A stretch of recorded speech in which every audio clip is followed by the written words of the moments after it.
You're listening to Where You Live with Gene Sullivan. Welcome back to Where You Live. I'm Gene Sullivan, broadcasting from the True North Painting Studios, also brought to you by American Family Insurance, the Kim Bennett Agency, and Extreme Exteriors. You can count on Extreme Exteriors for expert installation of exterior siding, roofing, soffits, fascia, decks, windows, and more. With their knowledge and experience, they can design a perfect solution to make your home beautiful and energy efficient, saving you maintenance and money for years to come. Give them a call at 763-441-1334 and tell them Gene sent you. It's time now to hear from the Community Associations Institute. The CAI Minute is brought to you by New Concepts Rental Management. Whether you're an accidental landlord or a seasoned investor, New Concepts Rental Management can advise and guide you through every aspect of the business. Give us a call at 952-922-2500. Are you a volunteer in your homeowner association? Maybe a residential property manager wanting to increase your industry knowledge and obtain professional credentials in property management. Are you a vendor or professional offering services to homeowners and associations or property managers? If you said yes to any one of those questions, then join the Community Association Institute. The CAI is a great organization, helping you be informed and more proficient in your homeowner association board member or property manager role. It's also a great way to network with potential clients. For nearly 40 years, CAI has provided education and resources to volunteer homeowners who govern community associations and the professionals who support them. Visit cai-mn.com to learn more. That's cai-mn.com. The Minnesota chapter of CAI holds monthly managers' luncheons, board member education training, property manager certification training, and much more. It also produces a bi-monthly informative magazine called Minnesota Community Living. Why not join the Community Association Institute today? You can do so online at cai-mn.com and select membership. If you're just joining us, we're talking about a story out of Methuen, Massachusetts. A woman was convicted of criminal charges of like 17 different charges because of harassment, disturbing the peace, a number of things, just because of her anger in living with other people in a condominium association. And I began, talking at the first segment, asking the question, why? Why does it seem like today people want to go to this position where they just want to be very difficult to someone and instead of trying to work something out? Obviously, this woman had some issues.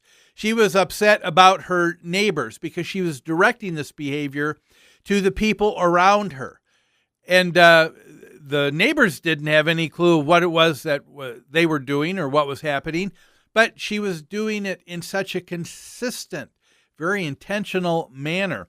And the police were brought in, and over a year period of time, there were a number on the police force, maybe almost a dozen people on the police force who witnessed all of this behavior. And so because of that, it took it out of the realm of the responsibility of the association, which I thought was a very good thing, because an association can send a notice, they can do a small fine, but you can't necessarily get someone to behave when they're behaving badly.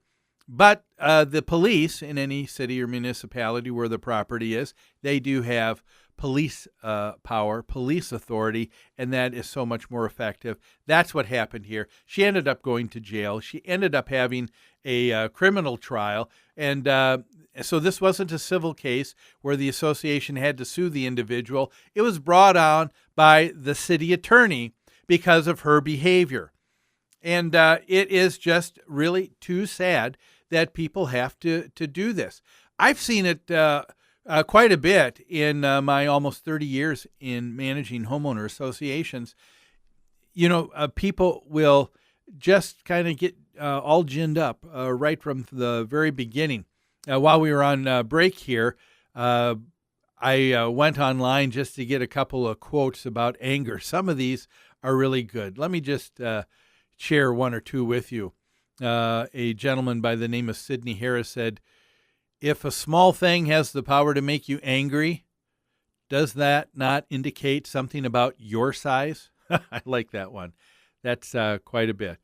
Ambrose Bierce said, in a quote, "Speak when you're angry, and you will make the best speech you will ever regret." Isn't that true?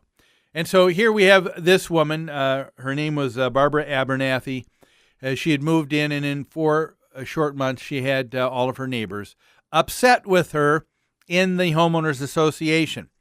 So the association, they were prudent. They called the police to get involved. They did.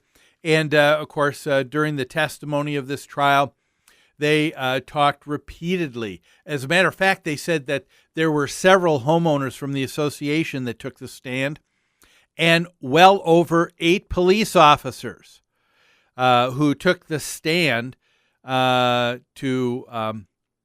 because they had things to share against this woman's behavior. Okay?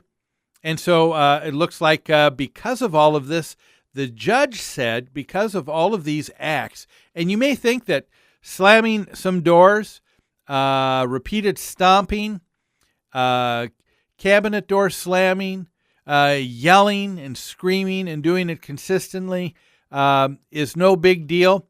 But in this particular case, the judge says because of the number of instances here, we're talking about 17 criminal charges, Abernathy may be looking at up to 27 years in prison.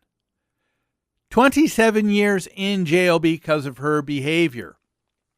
And one of the things that I wanted to point out, and why I brought up this story, and that is, it really would make sense if people don't really get along with others, if they would really think about that and take a real good self-assessment of themselves, what they tolerate, what they have patience for, what they don't have patience for, what is really important to them, and to think about that before they purchase that condominium, that townhome in a homeowners association. A lot of people will take great offense when over the years I'll have shared with them, and believe me, I do not mean it in a demeaning way at all, but I've said to a number of people over the years, you know what? Maybe the best thing for you is to move, because you're just not going to be happy here.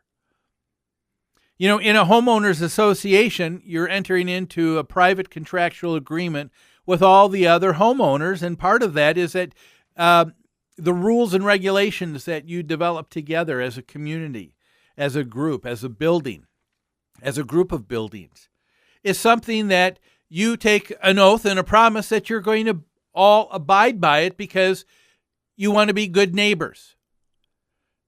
And some people don't like it. Some people don't like to be told what to do.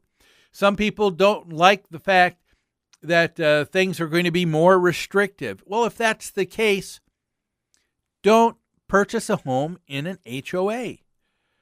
You need to be able to get along with others. Clearly, Abernathy here was probably a kind of person who, even as a young child, probably wasn't able to play successfully with other kids in the sandbox, because she certainly wasn't showing any of that type of behavior when she moved into the homeowners association. And you need to understand, if you live in an HOA, you can't always get things your way. You need to realize that you must be an adult. One of the things that I really like, and we talk about some of these principles and some of the great founding principles of our country, our nation, what makes us different as Americans, is also a part of what is true and is just really entwined in living in a homeowner association. One of the things, if you stop and take a look at it, that amazes people around the world is that we have a peaceful transition of power every election period, don't we? People are on different sides of the fence in terms of what they believe in, and they run and campaign on. But in the over 200 years of this country being together, there's always been a peaceful transition. Why? Because we understand that ultimately that we are going to abide by the group of the majority of us who vote and put those people in power. And some years, some people are going to be in power. In other years, someone else is. And the rules may change a little bit. And sometimes you're not going to like the rules that are set for your HOA. Other times you're going to be able to set it and to be able to influence others. And you're going to be able to see that things go your way. But in either case, when you do that, you need to realize that there doesn't need to be any violent takeover. There doesn't need to be a war of words. There doesn't need to go to a place where you're immediately being obnoxious and rude and dismissive to other people, but to live peacefully. That is a part of what it means for us to know and understand what it means to have the consent of the governed who help in electing, and those people that are in power then be able to help create the rules so that we live in a way that where we get along with one another. So it's too bad that Abernathy here in Methuen, Massachusetts, didn't seem to understand that and now is looking at probably 27 years in prison. Something for us to take a look at and think about. Well, we need to take a break. Don't go away. We've got so much more to cover on Where You Live, but after these messages.